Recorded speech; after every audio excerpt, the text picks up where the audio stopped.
Good afternoon and welcome to another weekly installment of the Rockwall Veterans Business Alliance $10,000 Thursday talk session. I kind of like that, coined that phrase right there. What do you think, boys? What's up, guys? I'm loving it. $10,000 Thursday. Let's make it. Yes, sir. So with us today, we have obviously Mike Doc Rannigan, the Honorable Casey Ashmore, and our special guest today, the BMF, Mr. Trace Johannesson with Slalom. He is on deck today to talk about our topic, which is who's steering your business. We'll go into that a little bit more. Trace, why don't you tell us a little bit about yourself before we kickstart our member spotlight? Yeah, thanks, Jeff. Yeah, I'm a former Marine. I was in from 01 to 05, live here in Rockwall. Proudly serve on City Council, the American Legion. I'm in the Chamber of Commerce, an RVBA member. Been around since the beginning, and also serve on Rockwall City Council. So, we appreciate everything you do and all the giving back that you do and your time spent with us here tonight. So, give us just a minute, Casey. Why don't you spotlight our member this week? And while you're throwing some kudos out, I'm going to put some notes down. Okay, so we want to give a shout out to Frank McLeod. He's a owner and a patriot and a really good friend at Minuteman Press here in Rockwall. Excuse me, I got a bit of a scratchy throat. I'll just say this about Frank. He wants you to have absolutely the best level of service. I've never had Frank accept, hey, that's just good enough. That's never acceptable for Frank in anything, whether it be a print job for trial.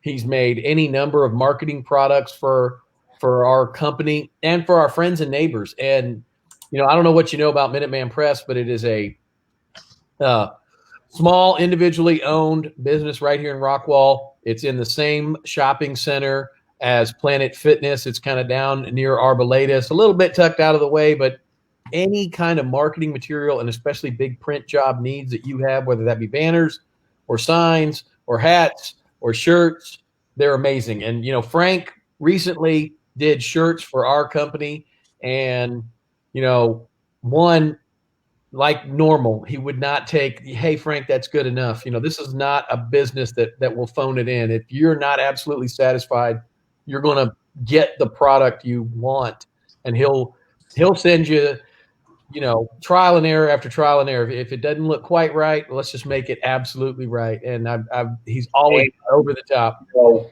one, get a little feedback. I'm sorry. I hope everybody heard that.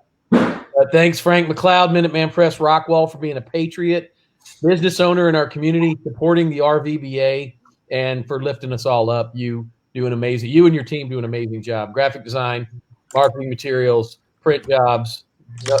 No job is too big for Minuteman. Love it. All right, Doc, why don't you go ahead and introduce our subject this evening and hand it over to Trace, my man. Absolutely. Again, thank you, gentlemen, for joining us again for another session here on the RVBA. Like we said before, we have Trace Johannesson, and he is going to drop some knowledge bombs on us about how to steer your business. Do we have the right people in the right seats? Do you have a clear direction of where you want to take your business? How are we going to get your business to another level? And a lot of us know that with the right team members, with the right employees, following underneath a really great leader can help make your business more successful than you ever imagined. And so Trace is going to dive into what his firm does and the firm that he allocates with, and just kind of steer us in the right direction and ensure that we're doing right in our own businesses. So Trace, I'm going to turn it over to you, and we're ready to soak up some knowledge from you, and we may interject here and there and ask you some questions. So kind of just be ready for some live fire. All right. Please do ask questions. Let's make it interactive and conversational. So look, I know that we're on chapter 2 of Jim Collins' Good to Great. I mean, this is one of the premier business books. It's widely known. The second part, or the second chapter, is focused on people. So first, it's about leadership, right, which was last week's topic. This one's on people. So Jim Collins has the opinion that you build the right team even before you know what you're doing. So even before you decide what your strategy is, make sure you have the right people, which is kind of probably counterintuitive. I think a lot of us like have our businesses, or we start as an sole proprietor, and we start doing our thing. But probably as you grow, this is a really good thought process to get into, and that's getting the right people involved. He believes it's first who, then what. So first, who are you hiring, and then what are you going to do as a business together? So assemble a team of great people first, and then decide on the strategy of the company. Why is that? Well, if the company has to change path, there's no guarantee those people will be on there if they're not on there and on board with the company for the right reasons. Think of an example of companies switching gears. I mean, Amazon's a great example. We're going to start by selling books online out of a garage. And that kind of grew up, and they started expanding into other areas, such that now their largest part of their business is selling the platform of computing hardware and services they built to support their online store, and then selling that to small businesses in the form of Amazon Web Services. So that there's kind of a pivot, and that's okay to do. I mean, the world changes, right? Yeah. Ask the typewriter repairman's union, right? Working on typewriters anymore, so you kind of have to figure out a better thing to do. So that's why it's important to get the right people. The right people are probably flexible. They can adapt. They're obviously hardworking and smart. The analogy that is often quoted from this book is getting the right people on the bus. Okay, the bus being your business. All right. And the destination is kind of the what or the where, if you will. Like, hey, we're going to start heading west. We're going to build these things. But it's not just getting the right people on the bus. There's more to it than that. It's getting the right people on the bus and the wrong people off the bus. So the people that don't fit with the culture and the values or have the right work ethic attitude need to get off the bus. And that's all well and good if you have a bus or a company or a team full of great people. But there are different seats on the bus. There's different roles. So once you got all the right people on the bus and the wrong people off the bus, it's really important to get the right people in the right seats. And when you do that, that's when you're going to be wildly successful as a company, because you're able to adapt. You're able to steer the bus. So when you get the right people on the right bus, okay, the bus is your business, all right, and the destination is kind of, and when you do that. Some feedback. That's when you're going to be who's got their as a company, because you're able to adapt. You're able to steer the bus. So when you get the right people on the right bus, okay, the bus is your business. All right. I think that happened to me when I was trying to give Frank his shout out. I don't know if that's a StreamYard, so let's call that a blooper. You know, hey Trace, I like where you're going with that, because you know the cliche or the thing you're saying is put the right person on the right seat in the bus. But what a lot of people forget is taking people out of that bus, because those type of people can inherently ruin the whole seating platform within your bus. So, you know, when you're talking about the right people on the bus, that's a great point that you're making there, as far as the other people that shouldn't be there are also something you need to consider as well. So great point with that. You know, that kind of reminds me of when I first started my first company. I hired friends and family thinking that they would fit my scope and my interest in my company. And that was sadly mistaken. I understood that those were they were good people, but they weren't the right people to help my business grow. Yeah. And so I had to take a step back and reevaluate, because I was the type of business owner that just dove straight into the deep end and said, screw it, I am going to either sink or I'm going to swim or I'm going to make it. And fortunately, I made it. So whenever I chose the person and I put them in a role of sales, right? Because that's what they were thinking. They're like, I'm a salesman. And then I was like, no, you're really like a manager of sorts, or you're really an admin of sorts. So it was the right person. We just needed to figure out what seat they actually belonged in before I actually kicked them out of the damn bus. That's a good point, Doc, because I think that if you've got the right, like, they're the right person and you've got them in the organization on the bus, and you know they've got the right character and drive and spirit, but they're probably maybe struggling, whether it's something they don't love to do. Maybe that's an indicator, like we just talked about, of they should be in a different seat. So I got the right person on the bus. Maybe I just need to find a different seat for that person, and then bring another right person on to be in that seat. But go back to what you talked about hiring your friends and family. Like, how did that manifest, and what kind of challenges did you run into when you kind of took that I'll take anybody or I'll just take my friends and family approach? What did that look like for you as a business owner? Well, the biggest headache was, one, they were able to see my success and they wanted a bigger part of the pie without the risk. And so when you go to fire a friend or a family member, you're basically severing ties with them, not only on a business side, but on a personal level as well. And there was some animosity that grew between our friendship and our personal relationship. And so it took a couple of years for that person to get over it. But I had to be just 100% hatefully and honest to that person and said, look, you don't have the same vision that I have. You are basically riding on my coattails, and I don't want that shit. And so it was sour grapes at the end of the day. And I was just trying to be nice. And you can't be nice in business and be a leader. You just can't. And so I learned the hard way. I'm not hiring family members, and I'm not hiring a friend that I would hate to lose over a long period of time. You know what I'm saying? Yeah. But it does work out too. You know what I mean? I have hired friends. I have a friend that works with me now. He's great. We understand his roles and responsibilities, and we're good to go with that.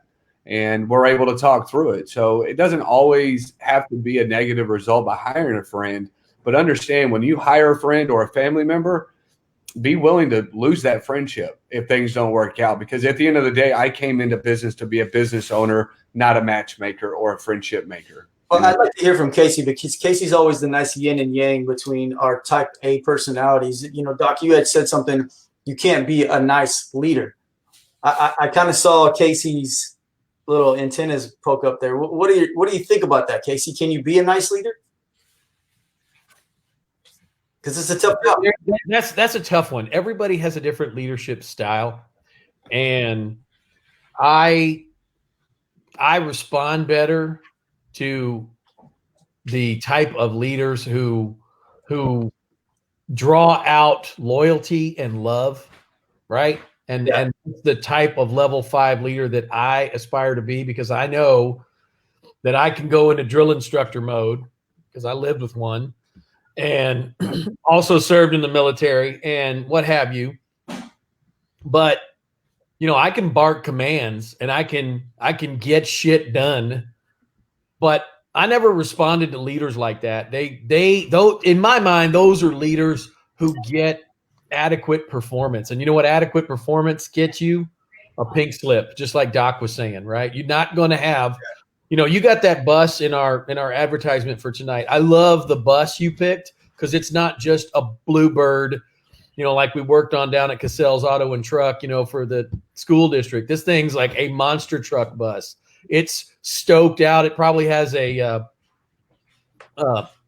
short stroke diesel engine in it with some turbochargers.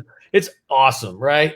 That bus you want to be on, and you've got to be damn selective about who you feel. You know, that bus took all kinds of effort to make, and that's what Doc was saying, right? Yeah. I had to build this super duper off-road monster machine bus, and then I put people that I love on it and people who are close to me, friends, family, and it's difficult to demand performance, even through inspiration, to people who are like, yeah, you know what, I can perform adequately because I'm Doc's cousin, or I can perform adequately because I'm Casey's best friend. Yeah. And, you know, again, adequate performance gets you the door these days, because adequate won't cut it. You know, we all know that from the military, right? You get a performance review on a periodic basis, and anybody who's picking up a lot of threes, doesn't matter how shiny and ironed their shit is, they're going to be walking down Pink Slip Alley with their sea bag over their shoulder, right? They're going to be gone. Unless you're the Army, they just keep everybody. Just kidding, Army guys. Just kidding, girls. I'm just playing. How does your firm deal with people when they're in the wrong seat? Yeah. Well, it's the way you kind of deal with anybody. You figure out like, hey, is there something that you enjoy doing? Here's what our expectations are. Is there a reason you're not meeting the expectations, or is there some place that you would love to be and thrive? Are you happy where you are? And Casey made a good point. When we let people on the bus because they're our friends and family, we probably didn't do a very thorough vetting process. We let that influence our decision, right? It should be just a very cut and dry, like, look, this is the thought and expectation. This is the direction the bus is going. These are the characteristics, and this is the culture of what we're creating here. And if you have a doubt about that, that's another thing for the book. When in doubt, do not hire. So a very common maxim in business is hire slow, fire fast. And here's the reason for that. The people that are in the wrong seats or the wrong people on the right bus, they're miserable too, because they're not happy. They're not being challenged. We are not doing them a service by either having, the hard conversation like we talked about, hey, what's going on here? And here's how you can get better. We're doing them a terrible disservice by keeping them, because they know that they're not happy. They know they're not meeting the standard. They're kind of just punching the clock or barely meeting expectations. It doesn't work for anybody. So when in doubt, do not hire, and hire slow and fire fast. I mean, nobody in business, no business owner I've ever heard of has ever said, I wished I had waited longer to fire that person. I've never heard anyone say that before. Never heard anybody say that? Ever. I wished I had waited to fire that person. What they do say is, man, I should have fired him or her back when that first thing happened. And then the second thing happened, the third thing happened. I was still like, I don't know. So. And I think we've all been in a position with, previous companies and before we were business owners, and, especially you probably see it a lot. I mean, your primary objective is consulting. So you're narrowing in on data, statistics, people. I mean, that's important. We have to understand also too, that there's a time where it comes where enough is enough. We mentioned this in the past, where you have to face those hard discussions. And sometimes people are the hardest discussions.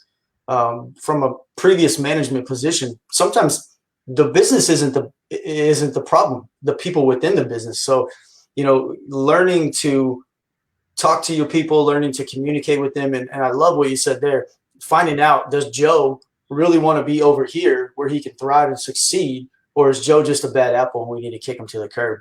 That's a good point. Those are very different things, right? Like, again, it goes back, it's right people and right seat. Is he in the wrong seat, or is he on the wrong bus? Like, just figure it out, And as my wife just mentioned in the comments, a lot of the stuff I get from her because we've read the same books, or we've been to the same conferences, or I observed this in their small business that they own. But that's another thing that we observe. I get to observe from the outside more from her perspective in living with a business owner. When you have somebody that is on the wrong bus, okay, it's like a cancer. Like we all probably saw that stuff in our platoons and our squads or our shipmates, but like the negativity, it festers and it's infectious and it's like a cancer. But you know what? You cut out that cancer and all of a sudden morale goes up, productivity goes up, everyone's happy. You're like, my gosh, I sure wish I had squared away, that guy or girl before, or gotten rid of her or him. But that can happen when you have the wrong people on the wrong people on the right bus. So, man, there's a lot of great sometimes that as a leader or a business owner, it's difficult for us to fire somebody because I've put so much money and effort into training that individual, right? So I take this time and I get sold on their resume and they're like, I'm stellar. I'm like, all right, cool. Now I dive into it. I give them 30, 60, 90 days of all of my attention and training. I've dumped in countless man hours. And at the end of the day, the results didn't outweigh the training that I put in, right? And so as an owner, one's like, well, shit, I just invested all of this time, this training, and this energy in this individual based on his resume and his interview skill, and now he's subpar, Like, how is a business supposed to be able to deal with that and make that comeback from those man hours that are now in wasted? That's a tough one, man, because training is a big investment in any great company that I've read or talked about. You talk to a group of people who work for a company, and a lot of people are going to bitch and complain about this, that, and the other. The people that I've managed in the past have always complained about, being in the tech world, we have to train. We always got to be staying on top of what's going on. The people that I've managed have always had the complaint of, we need more training. So you have to invest in training, but in my opinion, you also have to understand that that's kind of a cost of doing business. Unknown caller. That's kind of my 2 cents on that right there. I'm with Jeff on that one, and I want to go back to Doc's comment about spending a lot of time and effort in training a person. You have to do that, but for the wrong people that were hired and you had to let go, and the cost that you had already invested in them, what would it look like if you took some of that cost and put that back up front into the hiring process? So going back to hiring slow, when in doubt, do not hire. If you took some of that cost and effort back into the top of the hiring funnel and spent a lot more time being really picky about who you hire, I wonder what that might look like. Yeah, that's a great point. Yeah, and invest up front, right, instead of the back end. Well, the dividend would be much higher, right?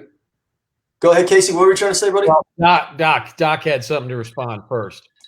So I would say the dividends would definitely yield. The turnover rate would definitely decrease.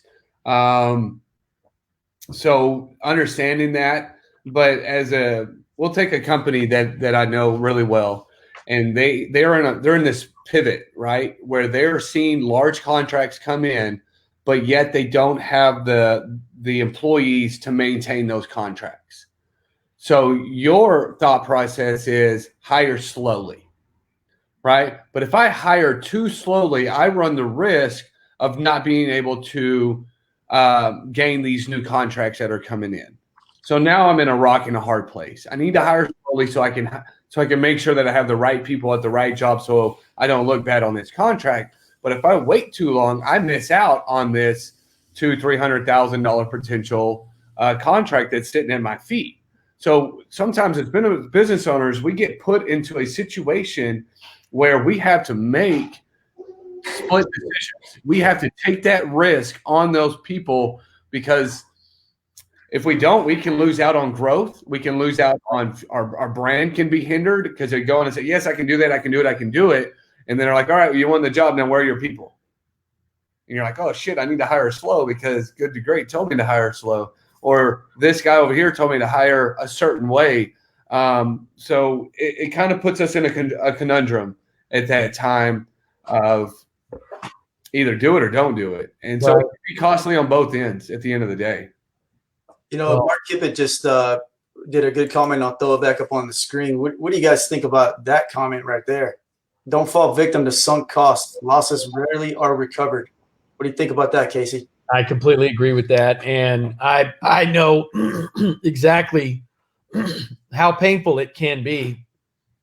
One of these things that Trace and I have talked about before, because, and probably I've talked about it with all of you, that, these business lessons that we all try to learn and share with each other is, if it takes you 20 hours to teach your new hire how to do something you will never have to do again, it was worth it, right? Because you don't have to do it again. On the other hand, if that new hire doesn't work out, their 90-day probation period goes great, but at 180 days, I don't know, the dingbat comes on, they're phoning it in, they're late for work all the time, they're not closing on their tasks, and they're not meeting expectations, they're performing adequately. You're not going to get that time back. No. And so Mark's comment is because looking at it as the loss perspective, as I got to hang in there with this person because they're underwhelming, but at least they're a human body who can perform adequately for the time being until I can find their replacement. You're in a catch-22. You're never going to get those costs back. And I've learned that lesson the hard way, and I've been blessed with some amazing team members, really, really amazing people. And, you know, one thing that a friend of mine, an Army guy, so we won't say his name, but it rhymes with Mike Bassett.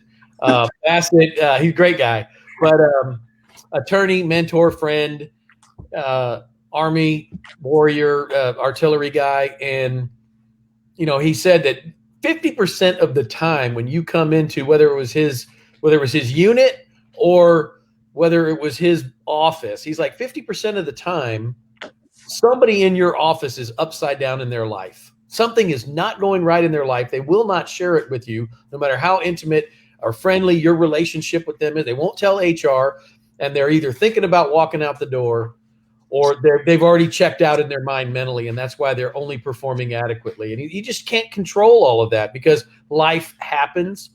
So don't worry about those losses. Just focus on the better.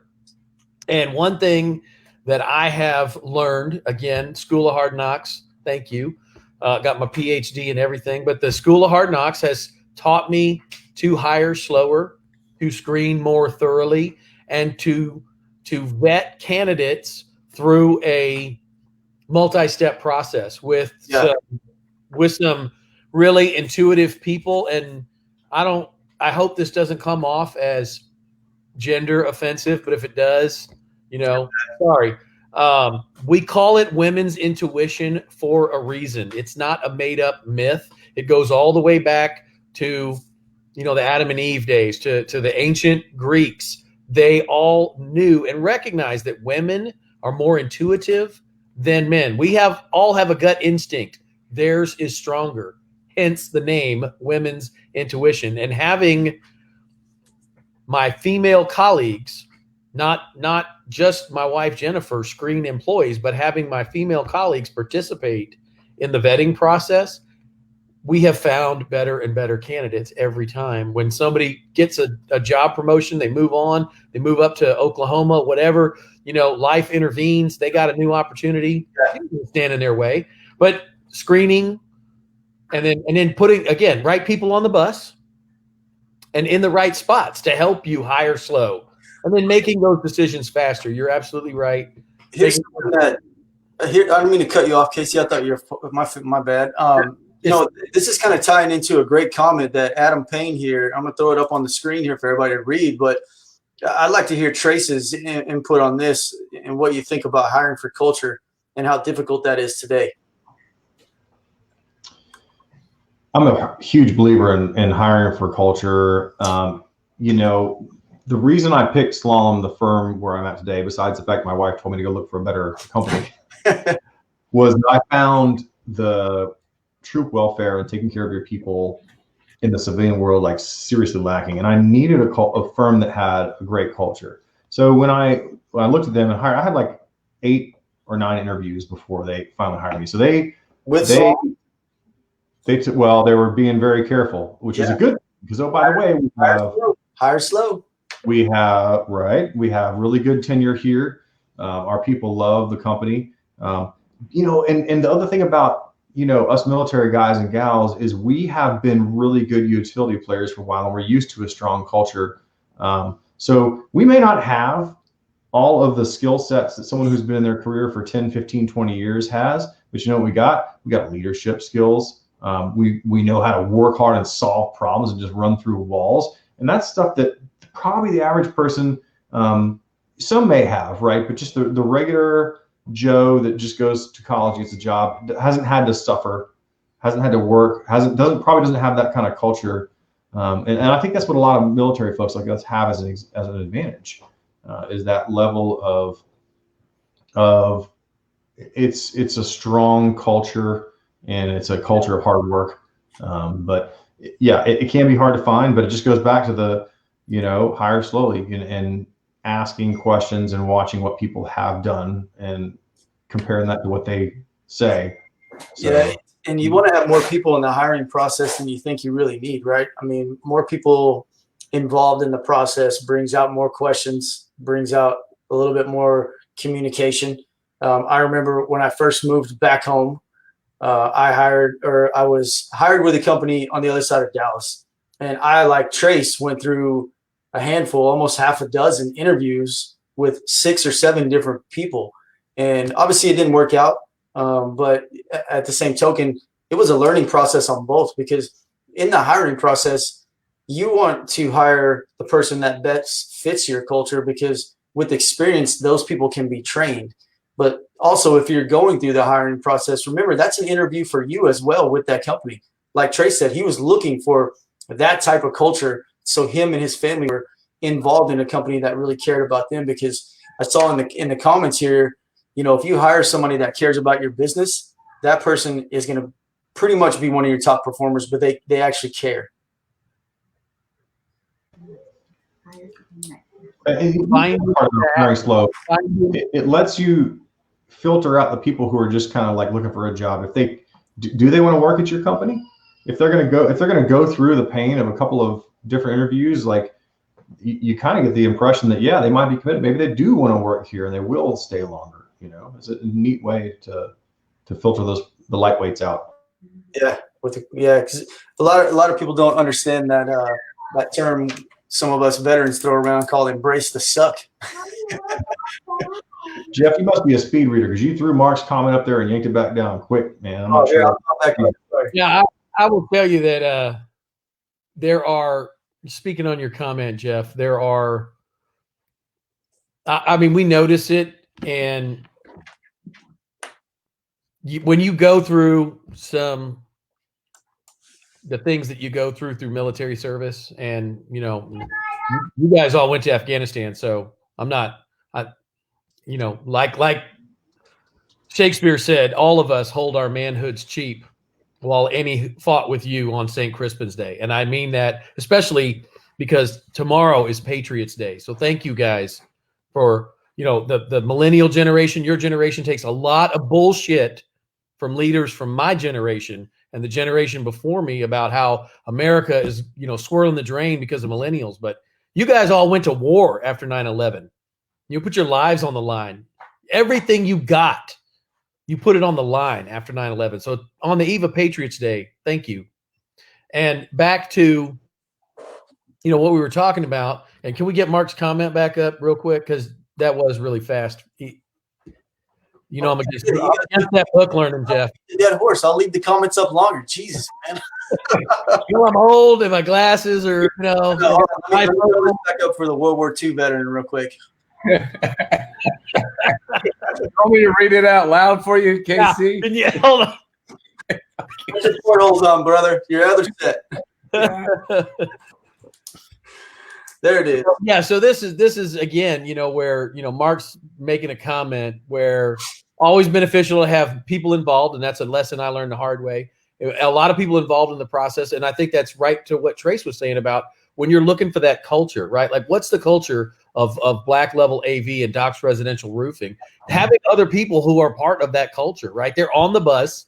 They love the mega superstar off-road bus, and they love how loud it is and how fast it's going down the road, and they're holding on by the seat of their pants, and they're having a great time, and they can help you filter out that culture. And I like this. An interview question should be to have them explain the talents they have that will enhance the team. You know, how many yards after the catch can you, on average, right? How many, whatever the parameters for your. I'll go a little deeper on that piece too, Casey. It's not just how good are you, it's how much have you looked at my firm and what do you think our problems are? Like, what problems in my firm are you going to solve? Have you looked at me? Do you have an opinion? You know, like I looked at Black Level AV. Hey, Jeff, I heard you got so much business, you're turning business away. Here are a couple of ideas I had, right? So it's not just, can you do the job? Like Casey said, can you catch the ball and run the yards? It's, have you looked at my specific scenario? Have you researched my firm a little bit? Now, I know that probably for a lot of us small business owners, it's probably a little more difficult. You can't just go and research, but that's, I like that part of the question. It's a different layer. Like, how much are you really thinking about where you would insert yourself in this business? Well, that shows the initiative that they're trying to put themselves in the right seat on the bus, right, Doc? That's all. Go ahead. Man, I'm going to tell you what. When I picked up Aaron Withrow on the Doc's Roofing side of the house, I'm telling you what. Like, I was offended on some of the shit he told me about how my company was being like ran. I'm like, who the fuck are you to tell me my shit is wrong? But actually, but as a leader, I needed to hear that, right? Like I needed somebody to point some of these things out that I was overlooking because I'm running and gunning. I'm closing deals, putting roofs on, closing deals, putting roofs on. Well, there's all this other stuff behind me that I'm missing out on, and he's like, well, how are you organizing this over here? And how are you doing this over there? And that's where it clicked for me, right? Where I was like, holy crap. There is so much more that I need to begin to implement with that. What's the word I'm looking for? That third party looking in, right? That person looking from the outside in on my business and saying, hey, it's almost like I got audited. You know what I'm saying? I was like, holy shit, bro, I'm going to need you to get out of here because I don't need to hear that shit right now. I'm in mud, And it hit close to home, didn't it? And it's helped me tremendously with implementing organizational skills, using certain software inside our business. And so I'm eternally grateful to having that and somebody coming in and stepping up and dealing with a lot of my chaotic mindset. So it's been huge. So how has that, kind of benefited you guys with somebody coming in and because I can't always have a bunch of people interviewing other people as a small business. It's me, it's my wife, and now it's Aaron. You know what I mean? So whenever you're limited to having more people to be able to interview new hires, what would you suggest, Trace, on some of the things a small business owner can do to help expand our interview process? Yeah, I'd love to hear it. I think, when I think about all of us here in Rockwall and y'all that have the small businesses here, I probably would lean on each other a little bit, say, hey, Rochelle and I interviewed this dude. Hey, Casey, Jeff, maybe you have a quick phone call, grab a quick cup of coffee, and just give me your gut instincts and tell it to me straight. Like I said in the private chat, what Aaron did was he stabbed you in the front, because that's what true friends do. They stab you in the front. They tell you what's wrong, right? Yeah. So I would probably, the easiest thing to do is just get another opinion. Say, hey, go have coffee with this dude. I'll pay for it, but tell me what you think. Is there something I'm missing? Any blind spots? And just let's help each other out. I think that's probably the best way to do it with small businesses. That's great, because some people just have that intuition about people. Like, I guess there's some quote or something. You can tell somebody something in the first 30 seconds, whatever, all that stuff. But, every time I've gone against my gut, it's bit me in the ass. And I keep doing it. But every time I go against my gut, it bites me. So I love that, Trace. I'm married my gut. She tells me what I already thought and reinforces it. I mean, that's myself. I'm like, Doc, it's me and a guy or two when I need them. I'm at a point right now where this is important for me because I need to understand the next step in my business. So I'm getting a lot from this. So, man, I like that. Lean on my circle, lean on the winners that I hang with. I love it. Hey, I got another one for you, Trace. So compensation, right? Money. Let's talk about money, right? So when I hired somebody, I was like, you know what? I'm going to pay him top dollar. If I pay him well, he's going to perform well. No, if I pay him well, he's going to stay longer. If I pay him well, right? So or he's replaceable. Go ahead. Or he knows that he's replaceable because he's paid well. So if he doesn't perform, theoretically, of course, right? So, but I mean, keep going. Where you're going with that? Right. So how as a small business owner are we going to be able to understand what role compensation is going to make, and how are we going to clearly define that to our new hires to put them in the right seat, right? So if we're on the bus, I need to understand what is the value of each of those seats worth. I think you have to look at your business model when you say that. Sure, but we have that business model, but as a small business owner, that's just what we have as a model. We've never began to put people in those seats to fully understand those values. No, I see what you're saying now. Okay. You know what I mean? So if we're here talking and I'm calling a consulting firm and I'm like, hey, I'm ready to grow, I'm ready to do it. What is the value of this administrative position, this HR position, this sales rep position? How important it is to fully grasp and understand those compensation roles. How do I, as a business owner, decide what the value of that role is? I would think it looks like this. That person is taking things off of your plate or someone else's plate And with that time that you're getting back, you're going to do way bigger stuff. So I don't have a perfect calculation for you, but I worked for a small firm and I went into the CEO and founder. It was almost a 100-person firm. I said, hey, who's doing HR stuff? He's like, well, that's me. I was like, I really think you should be doing other stuff. Maybe we should figure out a way to offload that. But there's certainly an angle of, if I'm not doing this, because number one, for a person like me, I don't enjoy doing that stuff. So I don't want to do it. I'm not an integrator. I'm somebody who is detail oriented to handle the details. So I don't have to worry about it. So I can go out and talk to people, supervise my guys on the ground doing work, go do my litigation, go do installations. So it's kind of there's probably a point where you feel like you're about to burst because you're doing stuff and you're like, I just got to offload some stuff. And if I offloaded this much stuff, then I feel some relief and I'm able to do more of what I love, which turns out to make more revenue for my company.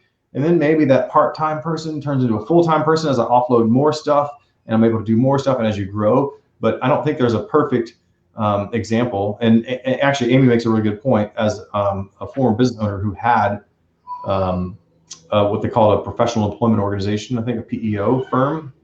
You see that last comment, Jeff? Yep. So they can figure out what market averages is, and then there you go.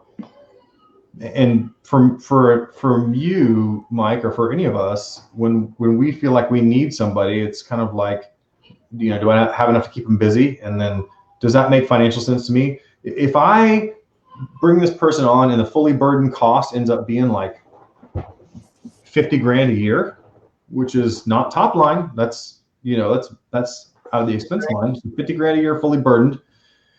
Do I believe that whatever my margins are, let's call them 10%, I can go out and make another extra $500,000 top line to make up for that or more?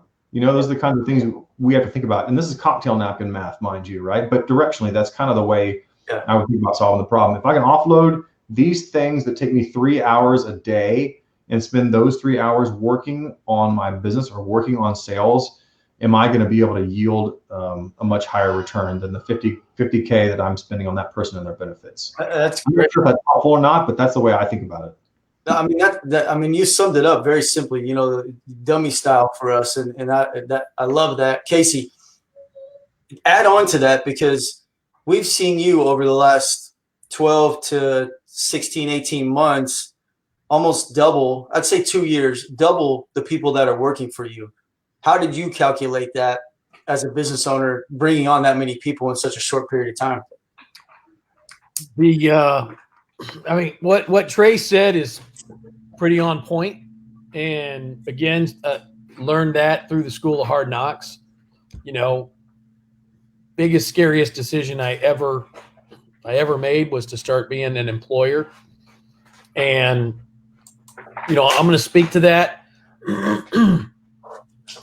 Part of the right people on the bus needs to include the people in your mastermind, whether they be this group of peers right here, but whoever your Avengers is, there cannot be a Debbie Downer in that frickin' group. If you've got somebody who is poisoning the well, oh, Jeff, why would you ever hire an employee? You're going to be liable for their mess ups. You better carry big insurance and work comp and blah, blah, blah, blah. That is not a person that can lift you up, support your mastermind, and help you grow. You have to overcome that fear. I'm a big believer in, if you're scared to death of that action, it's probably the right action, right? Without courage, without fear, there is no courage. And you've got to have the courage to take the big step forward and start leveling up. And I feel super blessed to have had a community that has continued to support our business through a global pandemic and everything else that's going on in America.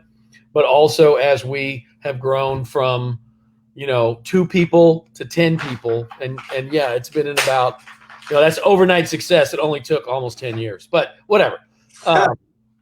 Yeah.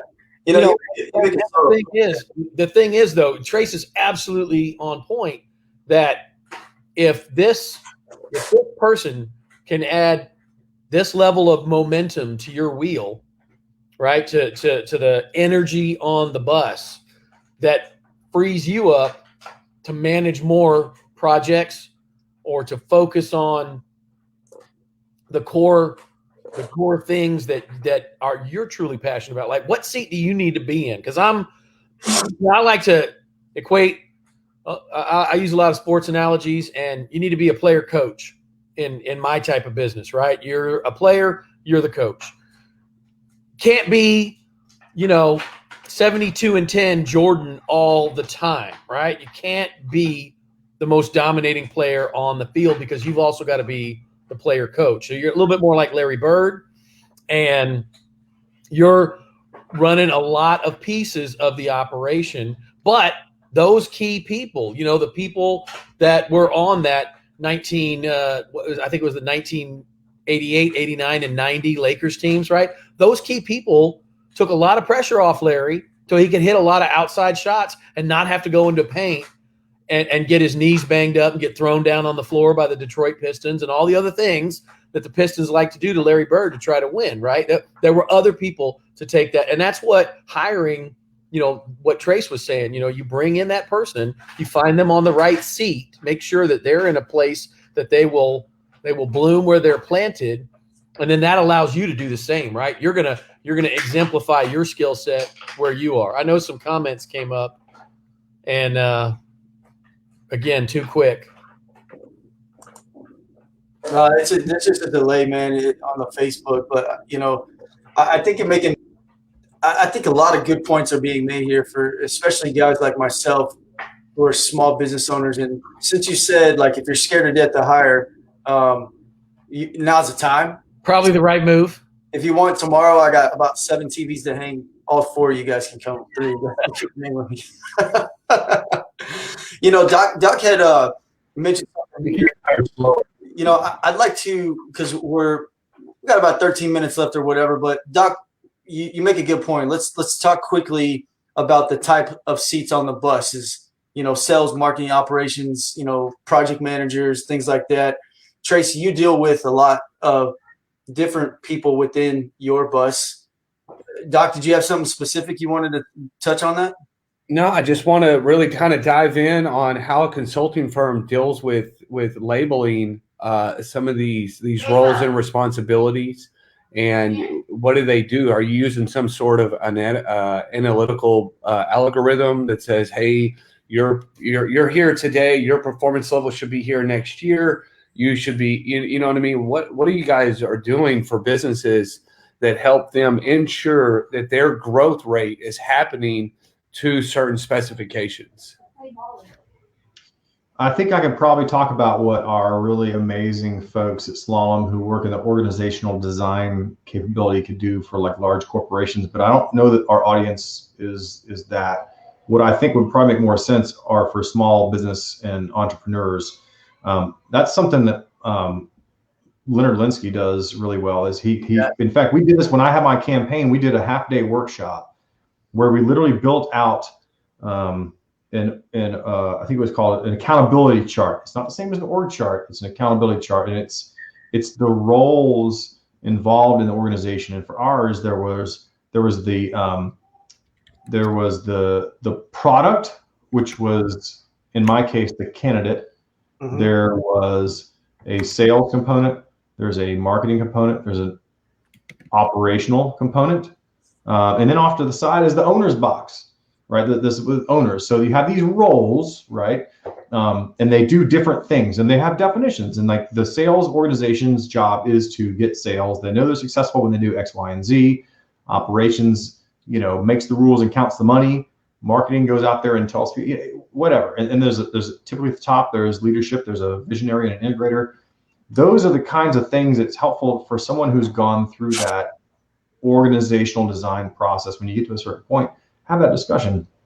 Now, you can start assigning names to those boxes, but you got to find the boxes first. There's a whole process. And so, Linsky Management Solutions here in town actually does a really great job of that with very small firms. But it's a workshop with the leadership team of your organization, which could be one person, it could be a handful of people and stakeholders, and defining what you do and the organizational structure that will help you do it. So I don't know if that was helpful, but that's kind of the way it typically works. I'm just trying to see if I can pull up an example of an organizational chart here. Let me see if I can copy this image here. You guys can go ahead. I'm just. Yeah, I think what you're saying, that accountability aspect, the accountability chart, because once a small business has that, then they can build on top of that accountability chart. Then you really start to see the diversion start to take place inside of a company, from CEO to CFO to your HR, and then what the different brackets are within inside the HR, what their roles and responsibilities are.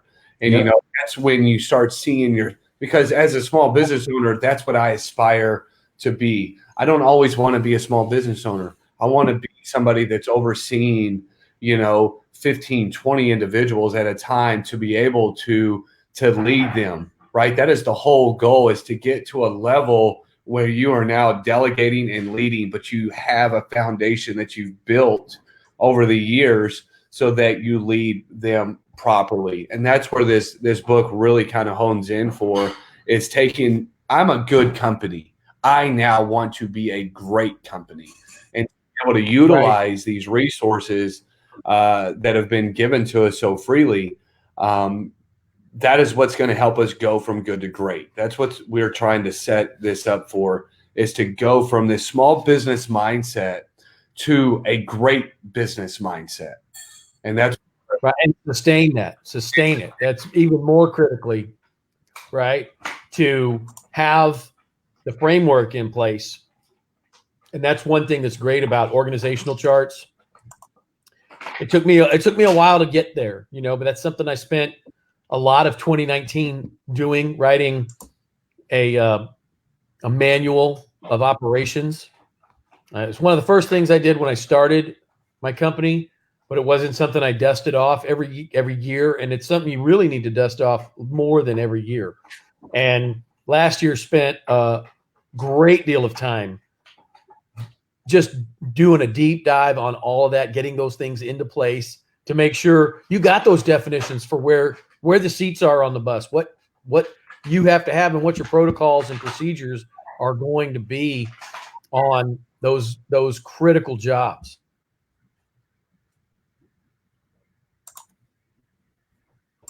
I think you're spot on, Casey.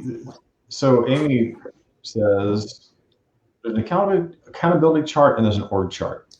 Okay, people conflate those two things. There's a function in the business, and take Doc's example. Eventually, I want to grow to be whatever. There's a finance function in an organization.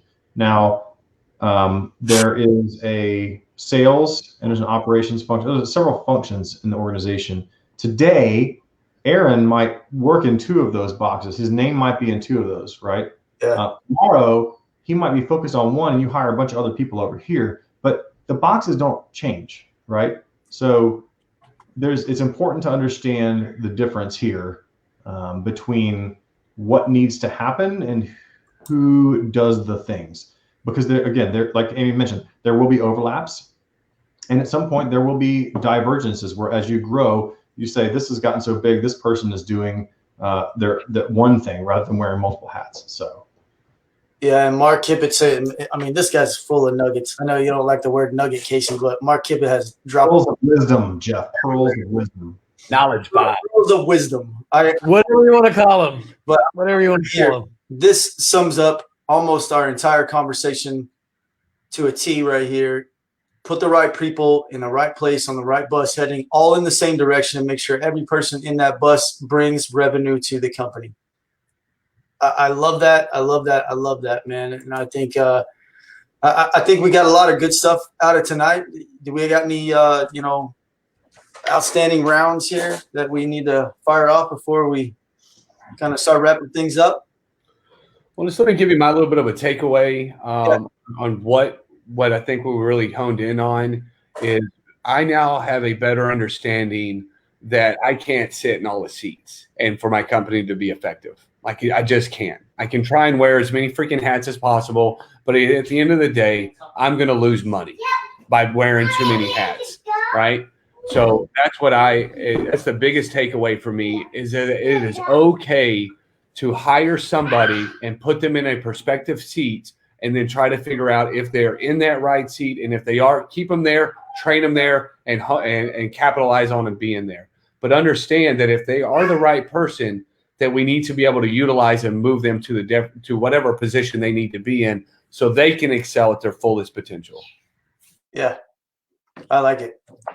Yeah, that's absolutely critical. You may be the best at everything in your company, but you doing every job in your company will detract from you being able to ever scale that company, to ever be in a situation where you're delegating or training anybody, because you're trying to squeeze every eagle off every quarter, right? Instead of take that risk, hire that person, feed their family, because feeding their family will help feed your dreams, right? Because you're going to be lifting others up. You have an opportunity to do that with a small business in a way that, in my experience, was difficult to achieve as an employee.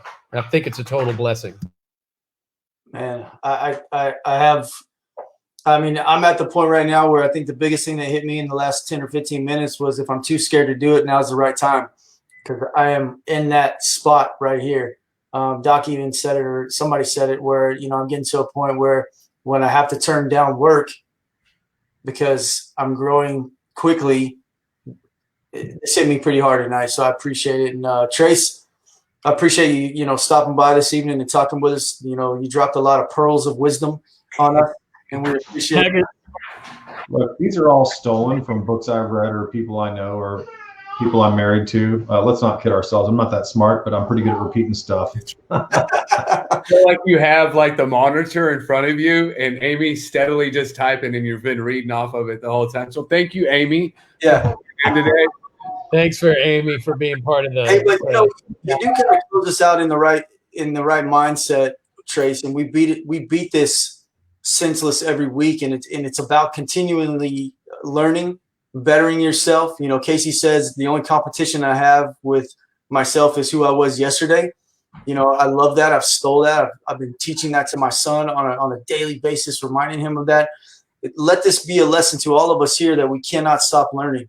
We have to continually try to be better than we were yesterday. And the RVBA can help you out with that. We're a group of veterans and patriots that come together and lean on one another and help each other out. And this is what we do. This is why we're here. Trace is one of the founding fathers of this. So, I can tell you right now that without guys like Trace and Doc and Casey, this organization wouldn't be what it is. So thank you guys again every week. I appreciate you guys. This is amazing what we're doing, and I'm more pumped up than I was 24 weeks ago when we started. We're rolling. I love it. I like what you said, especially about always educating, Jeff. And it reminded me of one thing that I learned recently. And it's one thing to read and to learn, but then what? Action. So I think about what is the instruction saying? So what? What does it mean? Now what? What? So what? Now what? Right? So, hey, we're talking about the right people in the right seats on the bus and the wrong people off the bus, hire slow, hire fast. Okay, what does that mean? That means in my company, here's what I should be doing. And so now tomorrow, I'm going to start doing this. What? So what? Now what? Take that with learning and do something about it. Don't just learn it, do something about it. Action speaks, boys.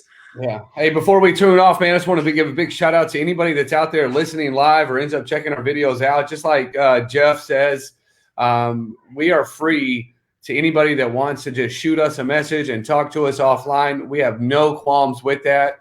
We are here to encourage, support, and to help you guys break down barriers that you think you have in front of them. The only barrier you have is the excuses you give yourself. So be a part of this thing. Help us grow this thing. We love what we're doing, and just keep tuning in every Thursday. Absolutely. Gentlemen, y'all go out, kill it. Tomorrow's Friday. What is it, $20,000 Friday tomorrow? What do we name it? You got it, man. That's $15,000 Friday. 15, finding your finances Friday.